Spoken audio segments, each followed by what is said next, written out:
මේකට ශ්‍රේණිගතව සම්බන්ධ කරලා තියෙන ප්‍රතිරෝධ දෙකක් වගේ. ඉතින් ශ්‍රේණිගතව සම්බන්ධ කරලා තියෙන ප්‍රතිරෝධ දෙක සමක ප්‍රතිරෝධය ගන්න අපි ලියන්නේ මොකක්ද? ඒ දෙකේ එකතුවනේ. ඉතින් අන්න ඒ අසුරෙන් ප්‍රකාශයක් ලියලා ඊටම සරලව මේකට ගමු. ඇත්තටම මේ කියන ප්‍රකාශ මේ තරම් දිගට ලියන්න ඕනේ නැහැ. මොකද හරස්කඩ වර්ගඵලය සමානයි මේ එකතු කරපු දෙන්නගෙත්. ඒ වගේම සංයුක්ත කම්බියේ ඉතින් හරස්කඩ වර්ගඵලය ඉවත් කරලා මෙහෙම කරන්න පුළුවන්. නමුත් මේක බලන් ඉන්න කෙනෙක්ට උදේ පැහැදිලි කිරීම සඳහා මම සියලුම සංකේත ඇතුළත් මෙන්න මේ සමීකරණය මෙහෙම ලියා ගන්නවා.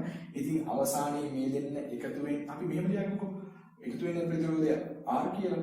R නම් R1 ධන R2 කියලා අපිට කියන්න පුළුවන්. මෙයාගේ ප්‍රතිරෝධය එකතු කරාමනේ මේ ශ්‍රේණිගත සම්බන්ධයේ ප්‍රතිරෝධය එන්නේ. මේක සරලයිනේ. ඉතින් මේවට ආදේශ කරන් යමු.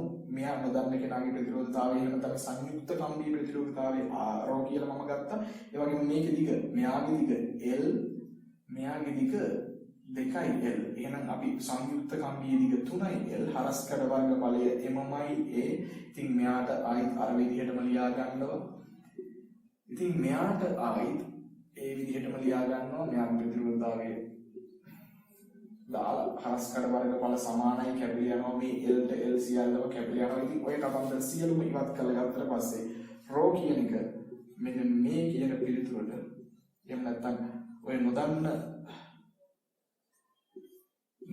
මුළු කම්බියේ ප්‍රතිරෝධතාවය මෙන්න මේ කියන පිළිතුරට ඉතාමත් සරලව සමාන වෙනවා කියන එක ඉතාමත් තපර කිහිපයකින් මේක පිළිතුර ලබා ගන්න පුළුවන්. ඉතින් නිවැරදි පිළිතුර සඳහන් වෙලා තියෙන පිළිතුරු අංක 5. ඉතින් ඇත්තටම මේ සමීකරණය ලියාගෙන නැති මේවා ඔබට මේ මනාහුරුවක් තියෙනවා නම් සහ මේ බැලු බැලමටම පේන්න ඕන දෙපැත්තේම ලියවෙන්නේ එකම જાතියේ අය.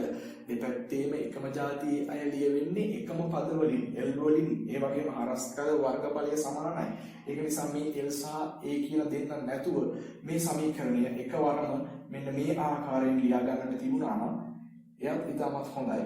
ඉතින් නමුත් ඔබගේ උදේ පැහැදිලි කිරීම සඳහා පමණයි මම L සහ A ද අන්තර්ගතව මේ සමීකරණය ලියලා අවසාන පිළිතුර ලබා ගත්තා. ඉතින් කිසිම කඩු වැඩ කිරීමට අවශ්‍ය වන්නේ නැහැ. මේ ඔබට මනාව පෙනුණා නම් මේ දෙන්න හරියට ශ්‍රේණිගතව සම්බන්ධ කරලා තියෙන ප්‍රතිරෝධ දෙකක් වගේ. ඉතින් ශ්‍රේණිගතව තියෙන අයගේ සමග ප්‍රතිරෝධය ගන්න අපි මේ දෙන්න වෙන වෙනම එකතු කරනවා. ඉතින් ඒක ඇසුරෙන් අපි ඒ දෙයට ආදේශ කළා මේ ප්‍රතිරෝධතාවය හා සම්බන්ධ වෙච්ච කරුණ. ඒක ඇසුරෙන් තමයි තම සරලව අපි පිළිතුර ලබා ගත්තේ. පිළිතුරක් 5.